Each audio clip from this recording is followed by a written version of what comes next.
Officer ಆಗ್ತಾರೆ ಅಂತ ತಂದೆ ತಾಯಿ ಕಷ್ಟಪಟ್ಟು ದುಡಿದು ಕಣ್ಣೀರಲ್ಲಿ ಕೈ ತೊಳೆದು ನಮಗೆ ಹೊಟ್ಟೆಗಿಲ್ಲದೆ ಇದ್ದರೂ ಕೂಡ ದೂರದ ಊರಲ್ಲಿ ದೊಡ್ಡ ದೊಡ್ಡ ಕಾಲೇಜ್ನಲ್ಲಿ ಓದ್ತಾ ಇರೋ ಮಗನಿಗೆ ಏನೂ ಕೂಡ ಕಡಿಮೆ ಮಾಡದೆ ತಿಂಗಳಾಯಿತು ಅಂದರೆ ಕಂತೆಗಟ್ಟಲೆ ನೋಟನ್ನು ಎಣಿಸಿ ಆ ಮಗನ ಭವಿಷ್ಯಕ್ಕೋಸ್ಕರ ಕಷ್ಟಪಟ್ಟು ಸುರಿತಾನೆ ಇರ್ತಾರೆ.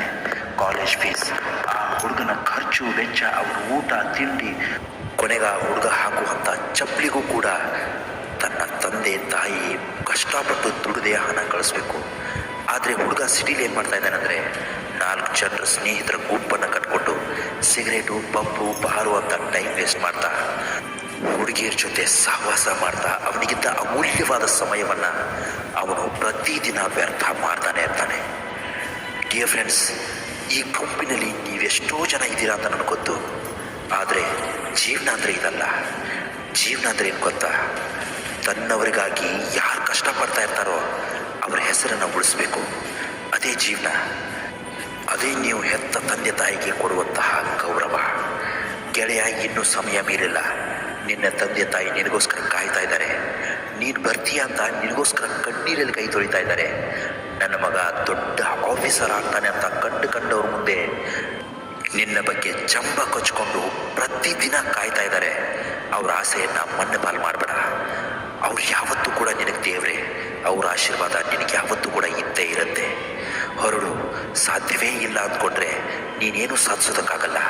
ಪ್ರಯತ್ನ ಪಟ್ಟರೆ ನಿನಗಾಗೋ ನಷ್ಟ ಆದರೂ ಏನು? ಗೆದ್ರೆ ಸಂತೋಷ, ಸೋದ್ರೆ ಅನುಭವ. ನೀನು ಏನು ಅಂತ ಇನ್ನೊಬ್ಬರಿಗೆ ಅರ್ಥ ಮಾಡಿಸೋ ಪ್ರಯತ್ನ ಯಾವತ್ತೂ ಮಾಡಬೇಡ. ಅದು ವ್ಯರ್ಥನೇ. ನಿನ್ನನ್ನು ಪ್ರೀತಿಸೋರಿಗೆ ನೀನೇನಂತ ಗೊತ್ತಿರುತ್ತೆ.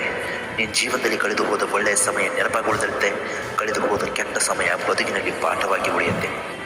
ಗೆಳೆಯ, ದಾರಿ ಇಲ್ಲ ಅಂತ ನೀನು ನಡೆಯೋದನ್ನೇ ನಿಲ್ಲಿಸಬಾರ್ದು. ನೀನು ನಡೆದಿದ್ದೇ ದಾರಿ ಅನ್ನೋ ಹಾಗೆ ನೀನು ನಡೆದಿದ್ದೇ ದಾರಿ ಆಗಬೇಕು. ಆ ನಿನ್ನ ದಾರಿ 4 ಜನಕ್ಕೆ ಮಾದರಿಯಾಗಿ ಗೊತ್ತಿರಬೇಕು. ಯಶಸ್ಸು ಅನುಭವಗಳಿಂದ ಬರುತ್ತೆ. ಅನುಭವ ಕೆಟ್ಟ ಅನುಭವದಿಂದ ಬರುತ್ತೆ. ಗೆಳೆಯ, ಹೊರಡು. ಒಬ್ಬ ಯಶಸ್ವಿ ವ್ಯಕ್ತಿ ಹಿಂದೆ ಅವನ ಪರಿಶ್ರಮ ಇರುತ್ತೆ. ಆ ಪರಿಶ್ರಮಕ್ಕೆ ಒಂದು ಯಶಸ್ವಿ ಅಂತ್ಯ ಕೂಡ ಇರುತ್ತೆ. ಅದಕ್ಕಾಗಿ ನೀನು ನಿನ್ನ ನೋವನ್ನು ಕೂಡ ಸ್ವೀಕರಿಸು. ಯಶಸ್ಸಿನ ಕಡೆಗೆ ಹೆಜ್ಜೆಯನ್ನಿಡು. ಕೊನೆಗೊಂದು ಮಾತು ಹೇಳ್ತೀನಿ. ಜೀವನದಲ್ಲಿ ನೀನು ಎಷ್ಟು ನೋವು ಅವಮಾನ ಎದುರಿಸ್ತೀಯೋ ಅಷ್ಟು ಚೆನ್ನಾಗಿ ಬದುಕ್ತೀಯ. ನಿನಗೆ ಬದುಕುವ ಛಲ ಬಂದಿರಬೇಕಷ್ಟೇ. ಇಂತಹ ಮತ್ತೊಂದು ಒಳ್ಳೆಯ ಕಂಟೆಂಟ್ ತೊಗೊಂಡು ನಾಳೆ ಬರ್ತೀನಿ.